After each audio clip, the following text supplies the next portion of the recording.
श्री सद्गुरु महाराज की जय। श्री सद्गुरु महाराज की जय। श्री सद्गुरु महाराज की जय। बंदो गुरु पदकन कृपा सिंधु नर रूप हरि महामोहतम पुंज जासु वचन रवि कर निकर। धन्य धन्य सद्गुरु सुखद महिमा कही न जाय। जो कछु कहूँ तुम्हारी कृपा मोते कछु न वसाय। मोते कछु न वसाय। सृष्टि के कनकन में विराजमान 20वीं सदी के महान संत सद्गुरु महाराज के जुगल पाद पद्मों में दंडवत कोटि प्रणाम। अपने पूज्य ब्रह्मलीन शाही स्वामी जी महाराज के चरणों में कोटि नमन। अपने आवास में अवस्थित पूज्य महर्षि चतुरानंद जी महाराज के चरणों में कोटि कोटि नमन।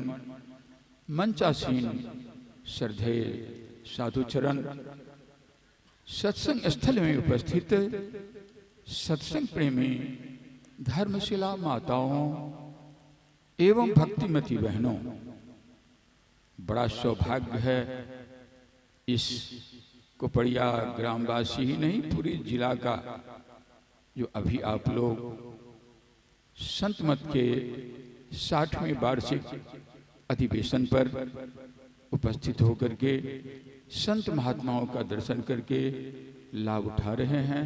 इसलिए आप लोग बड़े ही भाग्यशाली हैं। यह संतमत का सत्संग कार्यक्रम है। संतमत सत्संग कार्यक्रम के द्वारा ज्ञान योग युक्त ईश्वर भक्ति का प्रचार प्रसार किया जाता है, जिससे मानव का परम कल्याण हो जाता है।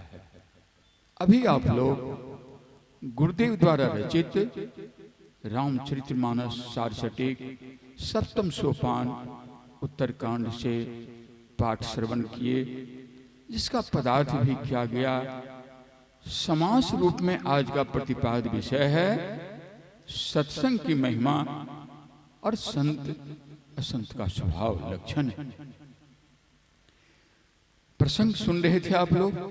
एक बार सनकादिक ऋषि सनक सनंदन सनातन सनत कुमार आए। भगवान श्री राम से ने बड़ा ही सेवा सत्कार किए और भगवान श्री राम पूछे, जो प्रभु आप लोग किस उद्देश्य से आए हैं? तो उन ऋषि कुमारों ने कहे कि प्रभु हम लोग आपके साथ है सत्संग करने के लिए आए हैं। भगवान श्री राम सत्संग की चर्चा सुनकर के मात्र संत महात्माओं के दर्शन करके प्रथमतः अपनी भाग्य की सराहना करने लगे और कहने लगे, आज धन्य में भयो मुनीसा तुम्हारे ही दरस हो ही अघखीसा। कहते हे मुनिवर, आज मैं धन्य हो गया आप जैसे महान संतों का, महान आत्माओं का दर्शन करके आज मैं धन्य हो गया। क्यों? तो कहते तुम्हारे ही दरस हो ही अघखीसा। संत महात्माओं के दर्शन मात्र से जीवन के सारे पापों का नाश हो जाता है। पुनः भगवान श्री राम कहते हैं, बड़े भाग पाए सत्संगा अभी नहीं प्रयास हो ये भवभंगा। भगवान श्री राम कहते हैं, बड़े भाग पाइए सत्संगा। जब मानव का बहुत बड़ा भाग का उदय होता है ना, तब सत्संग मिलता है। हर एक मानव को जीवन में सत्संग नहीं मिलता है।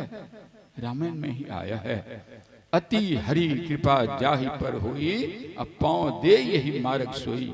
जिन पर परमात्मा की विशेष कृपा होती है ना, वही सत्संग में आते हैं, वही अपने जीवन में सत्संग को धारण करते हैं। एक बार मनुष्य शरीर पा करके, मनुष्य शरीर में आकर के सत्संग को धारण कर लिए, सत्संग को अपना लिए, तो लाभ क्या होगा?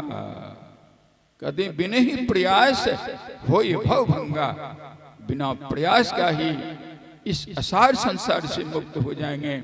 आवागमन का चक्र समाप्त हो जाएगा, जन्मने मरने के दुखों से छुट्टी मिल जाएगी, आवागमन का चक्र समाप्त हो जाएगा। सत्संग कीजिए। परमात्मा ने मनुष्य का शरीर दिया है, 84 लाख जोनिया में 84 लाख प्रकार के शरीरधारी जीव हैं, लेकिन यह मनुष्य शरीर सारे शरीरों में सबसे उत्तम है। किसी भी शरीर में जाकर आप सत्संग नहीं कर सकते, परमात्मा का भजन नहीं कर सकते हैं, परमात्मा की भक्ति नहीं कर सकते। परमात्मा का भजन करने के लिए, भक्ति करने के लिए, इस जीव को प्रेम में मिलाने के लिए, यह सैद जीवात्मा परमात्मा का अंश है। रामायण में आया है, ईश्वर अंश जीव अविनाशी, चेतन अमल सहज सुख राशि।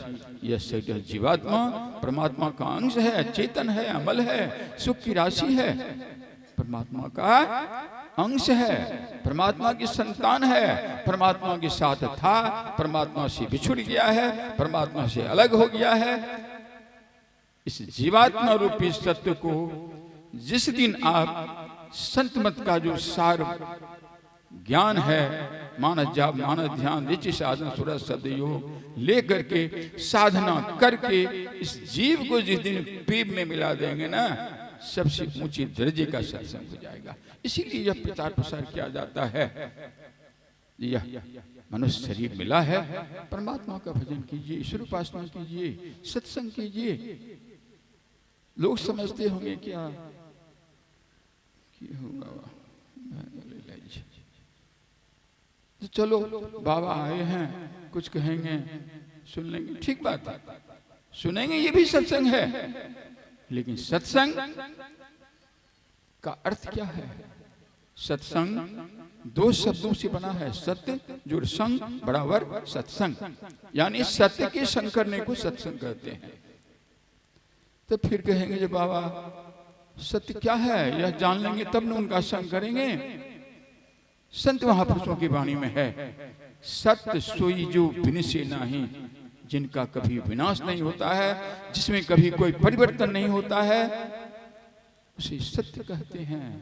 वह क्या है? इस संसार में जो कुछ भी हम लोग देख रहे हैं ना, सब सत्य है, सब नाशवान है, सब परिवर्तनशील है। लेकिन जब यह संसार नहीं था, तब भी इस संसार को बनाने वाले कोई न कोई थे, तब यह संसार बना।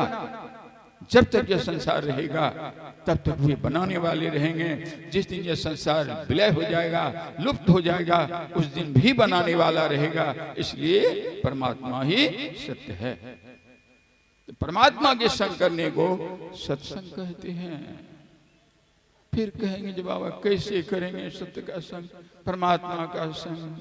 तो गुरुदेव ने ही लिखे हैं पदावली में, नित्य सत्य संगति करो बनाई, अंतर बाहर दो विधि भाई, धर्म कथा